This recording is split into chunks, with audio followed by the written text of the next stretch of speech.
Sebelumnya saya ingin menyampaikan kepada Bapak Ibu sekalian, selamat siang. Nah, apa yang saya akan presentasikan pada siang hari ini, itu adalah artikel saya yang berjudul New Age Movement in Christian Education and Mission Perspective, and Educational and Missional Approaches to the New Ager. Nah, dalam artikel ini saya menulis ada abstrak ya, di dalamnya ada dibahas mengenai kesenjangan atau masalah-masalah, novelty, metode, tujuan dan hasil. Lalu pendahuluan, berikutnya pendahuluan metode, temuan dan diskusi, dan kesimpulan, dan juga disertai dengan referensi buku-buku yang dipakai. Artikel ini semuanya ada 22 halaman.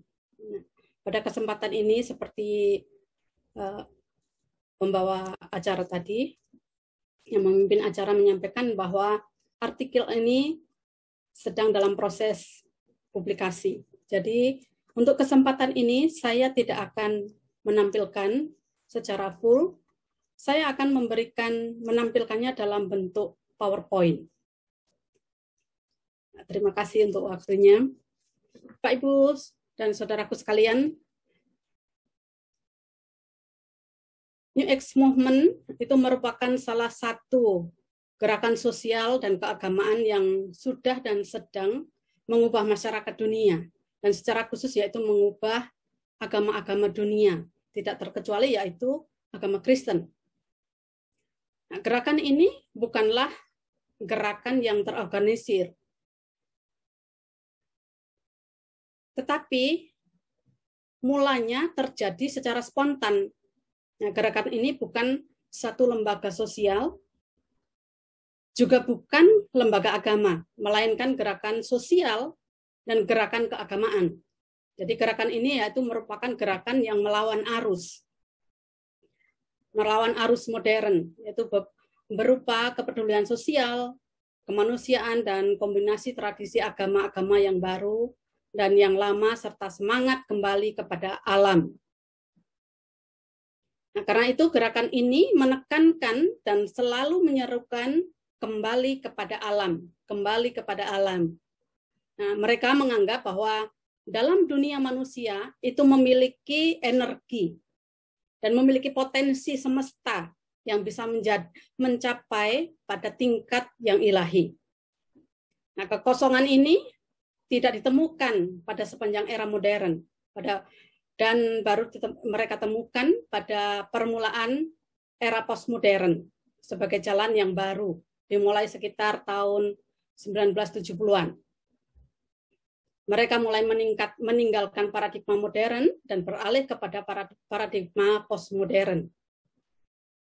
Masyarakat dan budaya barat itu sedang mengalami pergeseran paradigma dari rasional kepada fenomenal, kepada spiritual, ideologis, dan sosiologis, yaitu ini paradigma postmodern.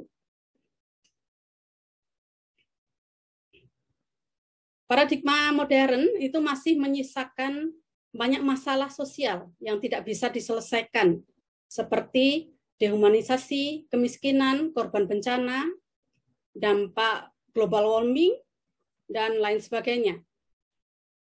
Dan masyarakat beragama kecewa dengan peran agama-agama formal saat itu, yaitu termasuk gereja-gereja di era modern. Gereja tidak dapat memberikan kebutuhan rohani mereka. Nah, pada kenyataannya manusia terus mengalami kehausan spiritualitas, sehingga mereka mencari cara lain untuk menebus kealpaan lembaga sosial dan lembaga keagamaan modern. Nah, pada saat yang sama, gerakan zaman baru ini menawarkan cara dan ajaran baru, gaya ibadah baru untuk menyelesaikan masalah sosial saat ini dan kelaparan agama orang-orang di zaman itu. Nah, karena itu terjadilah kebangkitan kepercayaan kepada tradisi-tradisi agama kuno seperti reinkarnasi, astrologi, energi atau potensi, fisik, dan psikis. Nah, kekristenan adalah salah satu agama yang dipengaruhi oleh gerakan ini. Nah, gerakan ini masuk dalam komunitas gereja dengan menawarkan hal-hal yang baru, yang menarik, yang menyenangkan, sebagai kritik terhadap kekurangan gereja-gereja tradisional Eropa waktu itu. Banyak gereja di dunia yang sangat dinamis dan bersemangat dalam kegiatannya, namun dilatar belakangi oleh semangat New Age Movement. Nah, seolah-olah semua gereja sedang bertumbuh, namun beberapa di antaranya dipengaruhi oleh gerakan zaman baru ini. Banyak orang Kristen masih percaya pada Alkitab, dan juga mereka percaya pada kitab-kitab suci lain dari agama manapun. Nah, ini merupakan keyakinan dan praktek sinkretisme, pluralisme agama. Nah, mereka tidak hanya percaya pada kekuatan Yesus sebagai Tuhan,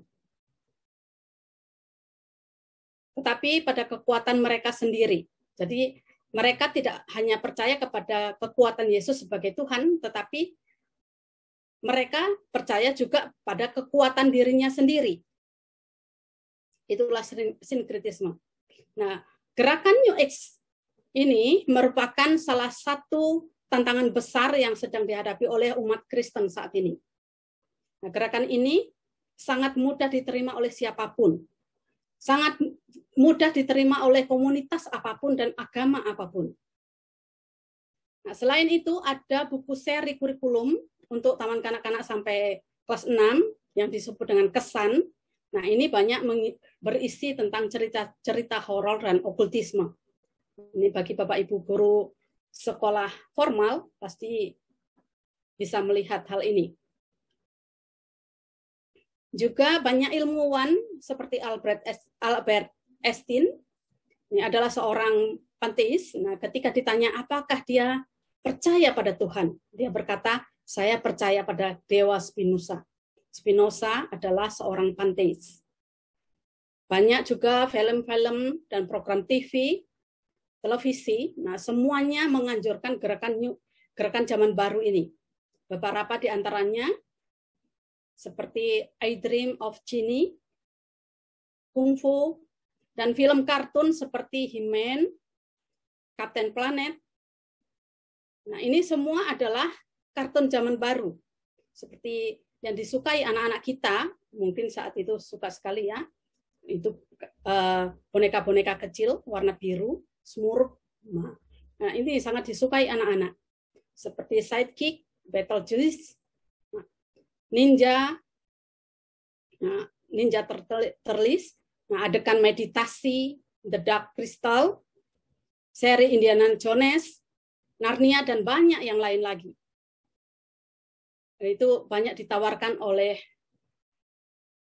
banyak di film-film dan program TV, program televisi. Nah, semuanya ini memiliki kesamaan, yaitu medan energi spiritual. Medan kekuatan hidup yang menembus batas segala sesuatu. Ini adalah kekuatan kosmik, kekuatan mistik dan okultisme. Semua ini tersedia di banyak rumah orang Kristen. New Age Movement berkaitan dengan the way internasional, the way children of God, unification of world, nah, dan didukung juga oleh politik global movement, ekologi movement, Greenpeace. Nah, sekarang ini banyak kembali kepada alam penghijauan, feminisme, religion pluralism, dan lain sebagainya. Gerakan-gerakan ini telah mempengaruhi banyak komunitas atau lembaga-lembaga gereja dan gerejawi. Nah, untuk memperlengkapi gereja mengatasinya, telah banyak tulisan mengenai mereka. Hal yang sama dilakukan oleh George Chrysides yang menulis New Age, Witchcraft and Paganism dalam bukunya yang berjudul Exploring New Religion. Nah, beberapa penulis yang lain itu lebih bersifat menyerang, defense. Nah, mereka seperti tulisan Herlianto yang berjudul Humanism humanisme dan gerakan zaman baru, New Age Movement. Begitu juga dengan tulisan yang menyoroti bahaya New Age Movement yang ditulis oleh Jatmiko. Nah, selain menyerang, beberapa penulis mengkaji New Age Movement secara deskriptif, analitis, dan apologetis. Nah, namun belum ditemukan dalam tulisan, saya belum menemukan tulisan yang secara khusus mengkaji mengenai New Age Movement berdasarkan perspektif edukatif dan misional Kristen. Nah, untuk itu, oleh sebab itulah artikel ini bagi saya penting dan mendesak dikaji dalam upaya menjawab pertanyaan apa perspektif pendidikan dan misi Kristen terhadap New Age Movement. Nah, khususnya pendekatan terhadap kaum New Ager. Artikel ini bertujuan untuk memahami New Age Movement demi menjangkau kaum New Ager dengan pendekatan edukasional dan misional. Adapun kontribusi artikel ini adalah untuk memberikan cara pandang dan pendekatan yang berbeda, yakni integrasi antara pendidikan dan misi sebagai suatu upaya untuk menjangkau kaum New Ager. Itulah pendahuluan tulisan artikel ini. Nah, adapun metode yang saya gunakan dalam mengkaji tulisan ini, saya menggunakan pendekatan penelitian kualitatif karena bersifat holistik yang integratif. Dengan menggunakan metode penelitian integratif, satu bidang ilmu, yaitu serumpun, satu bidang ilmu atau serumpun, atau bidang studi teologi yang dikenal dengan integratif teologi. Nah, metode ini dirancang untuk penelitian guna membangun pengertian seutuhnya dari sejumlah disiplin ilmu yang sebidang atau serumpun tadi. Nah, dengan cara yaitu mengintegrasikan antara kajian historika, biblika, teologia, dan praktika. Adapun langkah-langkah yang saya ambil dalam penelitian integratif ini yaitu yang pertama, mengkaji sejarah New Age Movement, konteks sosial, politik, dan psikologisnya, arti ritual, dan simbol-simbol New Age Movement dengan menggunakan metode historis. Kedua, saya mengkaji pandangan-pandangan New Age Movement ini berdasarkan perspektif pendidikan dan misi Kristen dengan menggunakan metode biblika dan teologis. Dan langkah ketiga, saya mengintegrasikan pendekatan edukatif dan misional untuk menjangkau kaum New Ager dengan menggunakan metode integrasi yang holistik. Nah, dengan demikian, melalui penelitian ini,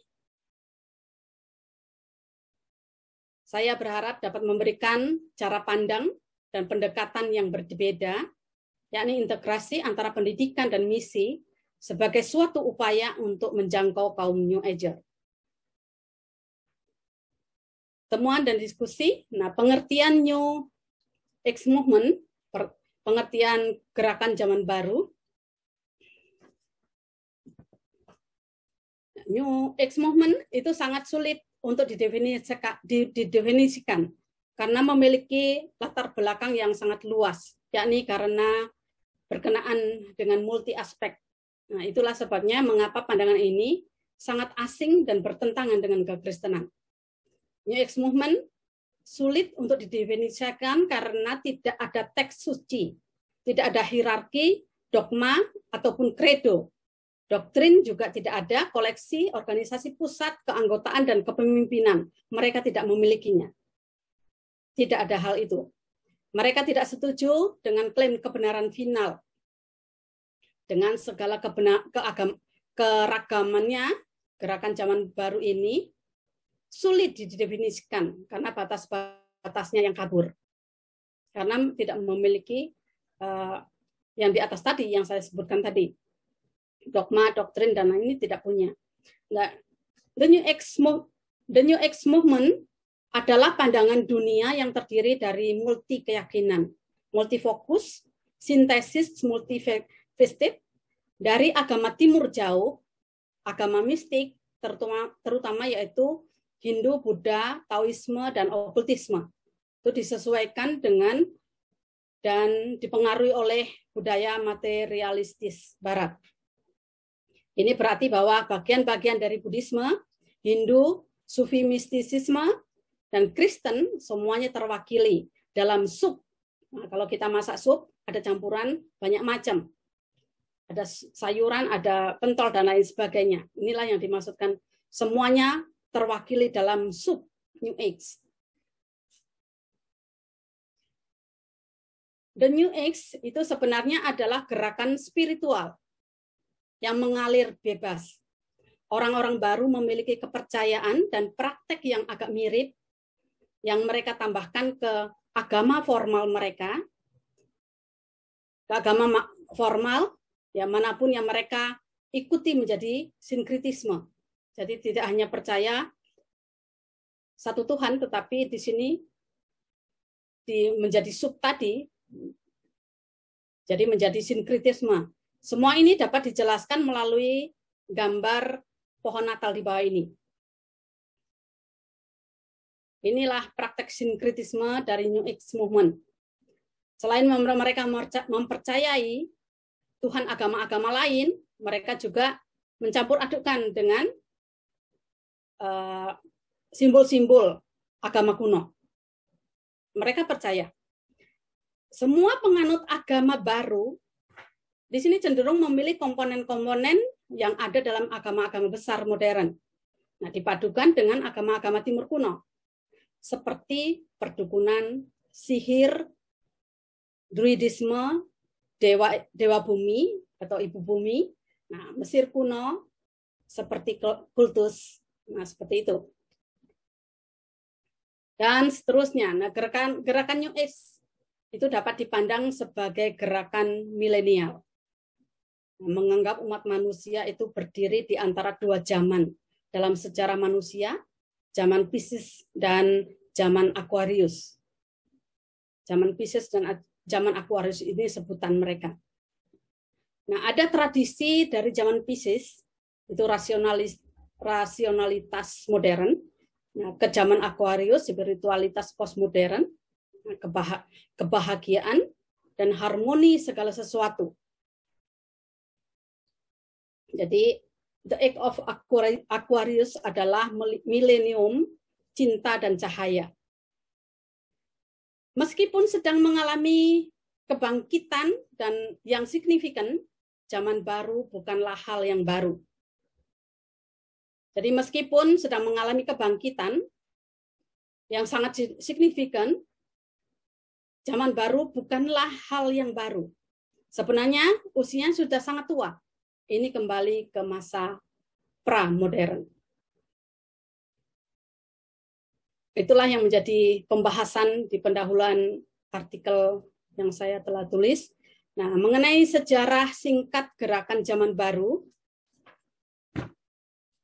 Sejarah singkat gerakan zaman baru di sini, saya tidak akan menjelaskan. Namun Bapak Ibu bisa melihatnya di Google, telah banyak membahas mengenai sejarah New Age Movement. Demikian juga dengan konteks sosial, politik, dan psikologi gerakan zaman baru. Nah, di sini New Age Movement sangat mempengaruhi dunia sosial, politik, dan psikologi gerakan zaman baru ini. Dunia politik telah banyak dipengaruhi oleh New Age Movement. Para pemimpin-pemimpin politikus, para politikus itu banyak dipengaruhi. Kamu bisa, kamu dan kamu, semangat, maju, dan seterusnya. Nah, itulah di perpolitikan sudah masuk di sana. Saya lanjut aja. Ya, mengenai ritual dan simbol-simbol para pengikut gerakan New Age Movement. Para pengikut gerakan zaman baru.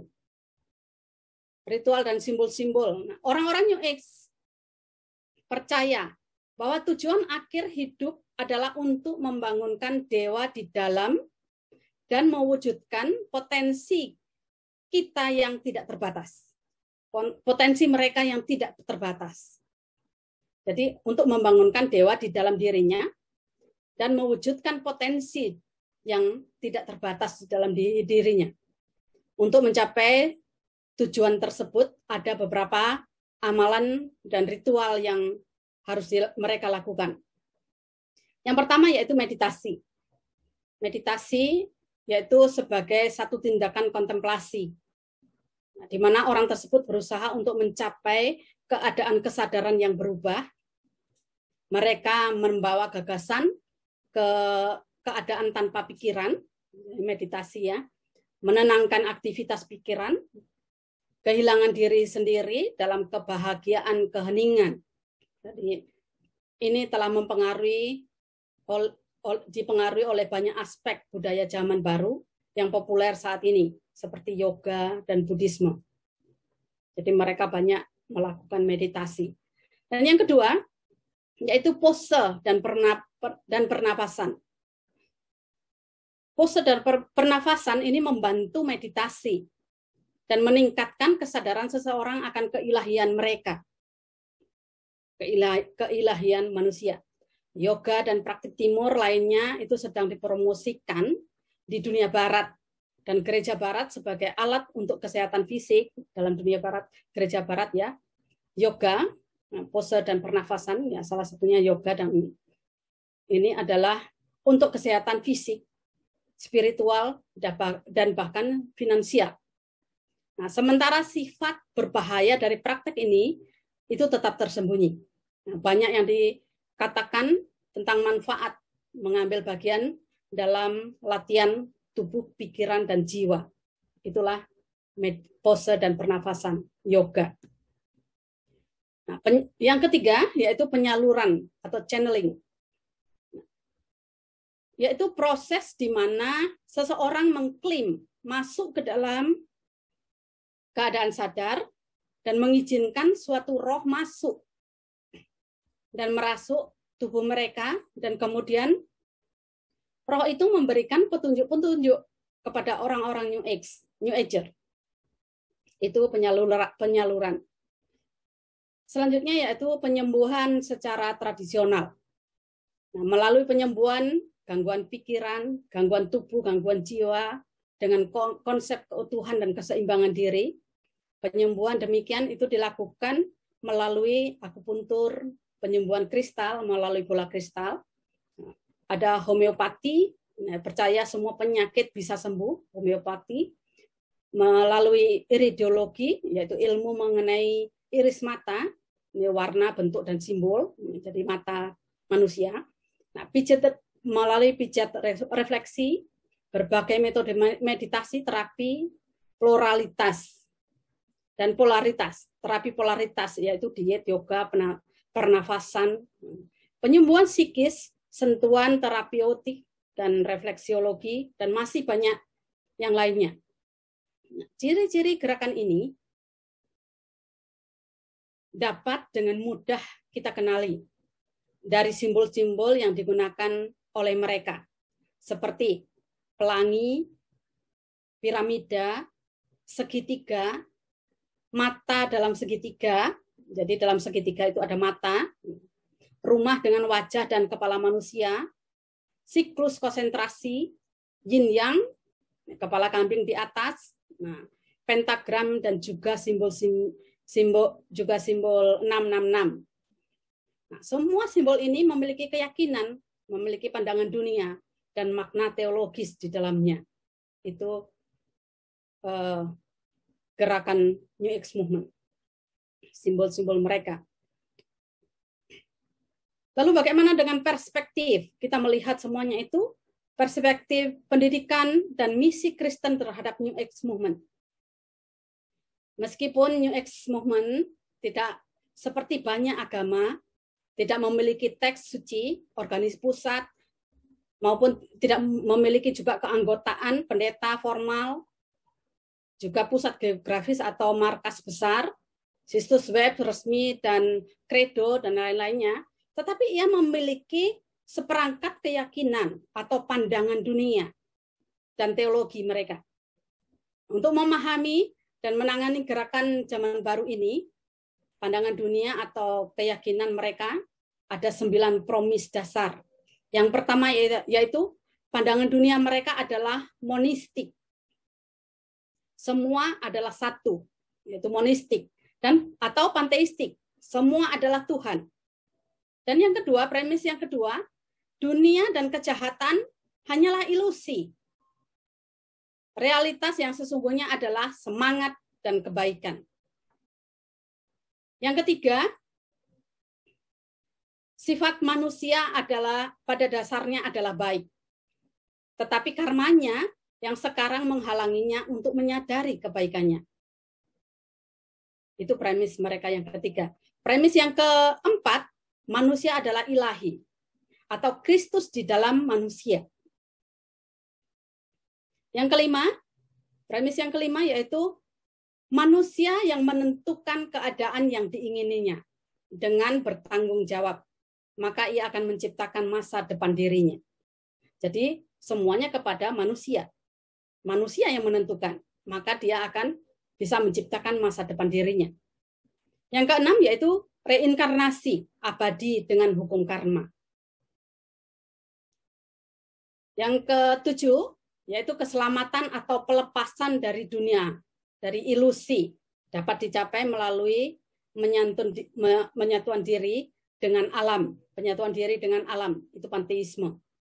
Nah, sehingga menjadi ilahi. Jadi manusia itu adalah ilahi. Nah, yang kedelapan, penyatuan diri melalui transformasi semakin alamiah. Jadi mentransfer diri secara untuk menjadi semakin alamiah, melalui transformasi semakin alamiah. Yang terakhir, premis yang terakhir yaitu tujuan semuanya ialah transformasi global, melalui transformasi semua manusia dan transformasi diri. Sebagai kesimpulan, dari 9 premis dasar ini adalah semua adalah satu. Kesimpulan dari 9 premis dasar tadi. Semua adalah satu, semua agama adalah satu, semua adalah Tuhan, manusia adalah Tuhan melalui perubahan kesadaran alam dan batin. Jadi ada optimisme. Bapak Ibu yang dikasih Tuhan, nah pandangan New Age Movement di atas ini selain berbeda juga bertentangan dengan pandangan Kristen.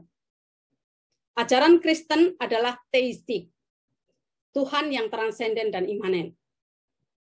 Semua ciptaan itu terwujud sebagai ciptaan Allah dan berada di bawah kendali kedaulatan Allah. Berada di bawah kendali kedaulatannya. Manusia bukanlah Tuhan atau bukan bagian dari Tuhan.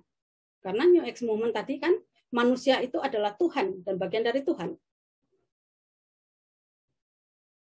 Makhluk yang pada mulanya baik, tetapi karena dosa telah menjadi rusak total.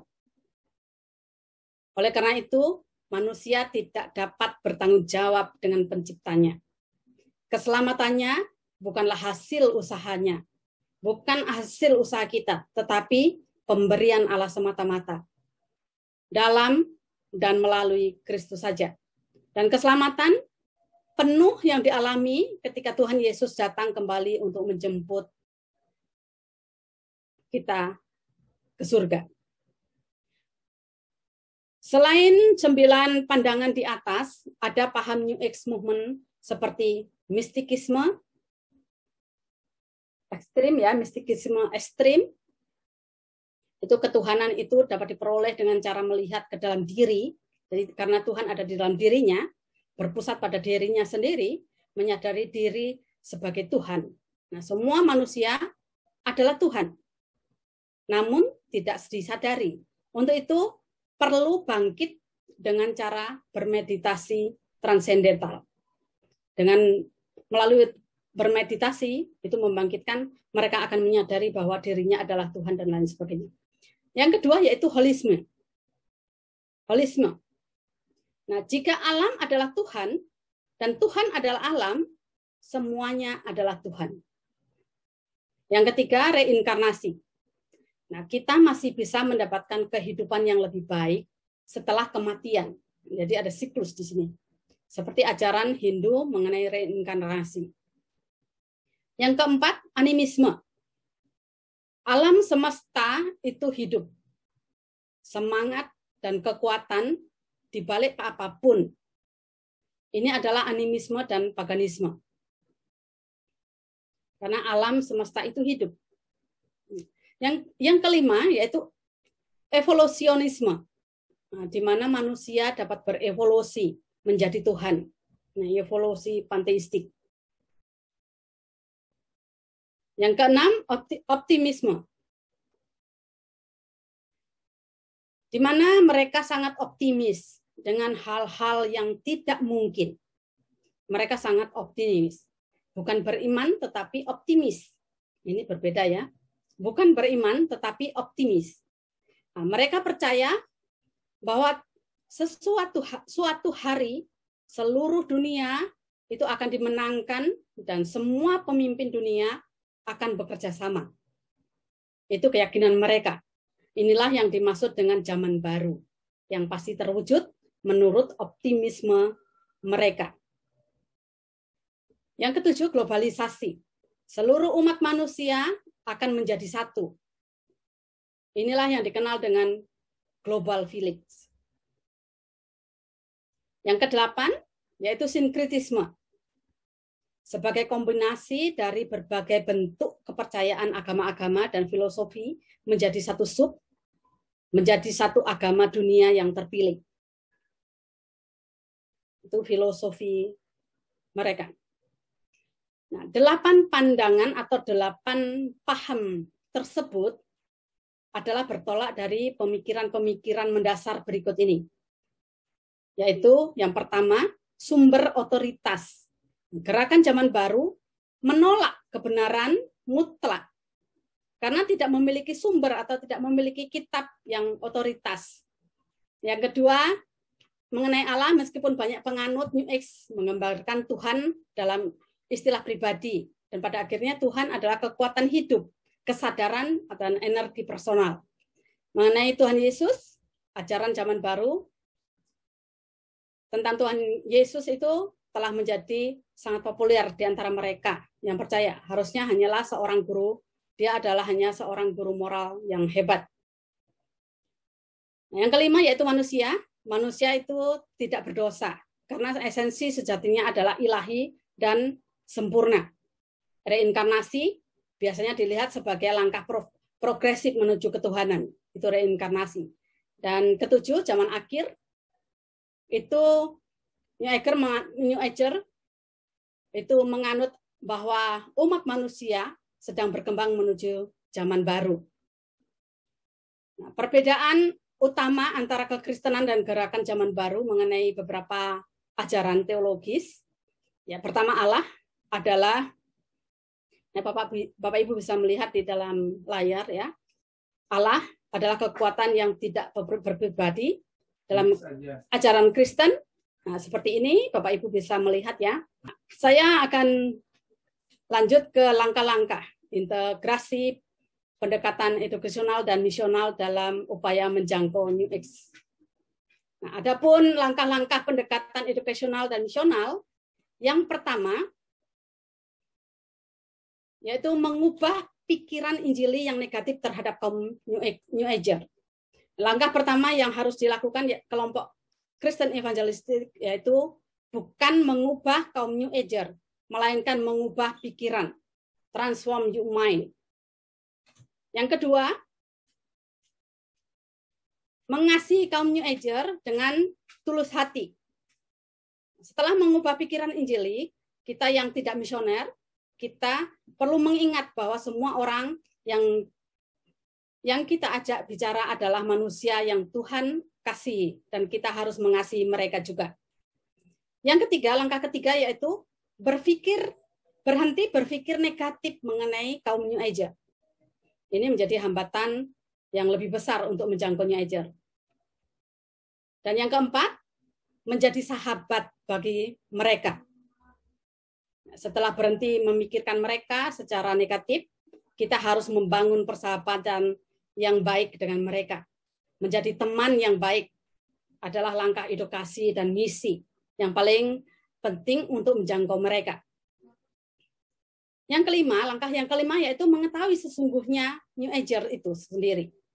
Ini langkah kita mengamati dan mengetahui penampilan dan latar belakang New Ager. Nah, kegiatannya sehari-hari mereka, adat istiadat, simbol, dan lain sebagainya. Dan langkah keenam yaitu memahami apa yang dipahami oleh New Ager.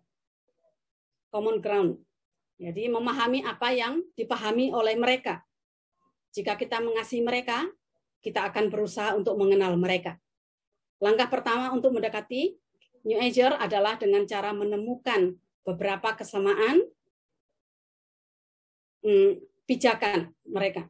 Nah, mereka akan semakin tertarik. Nah, jika tidak, mulai dengan langkah ini merupakan pintu yang dapat kita pakai untuk masuk dan mengetahui apa yang mereka ketahui. Langkah ketujuh yaitu mengundang mereka.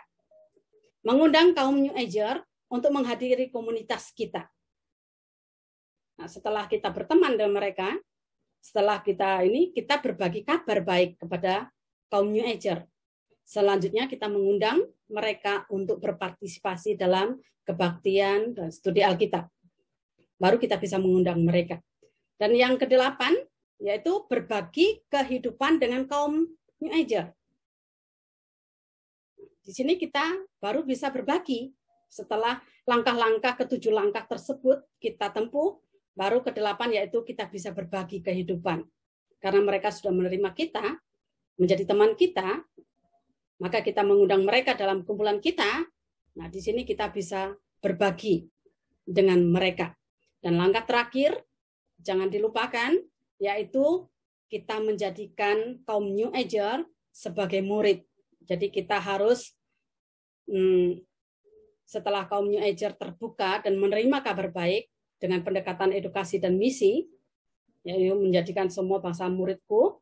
Nah, pemuritan adalah suatu pelayanan lanjutan dari misi evangelistik sebagai bagian dari pelayanan pastoral.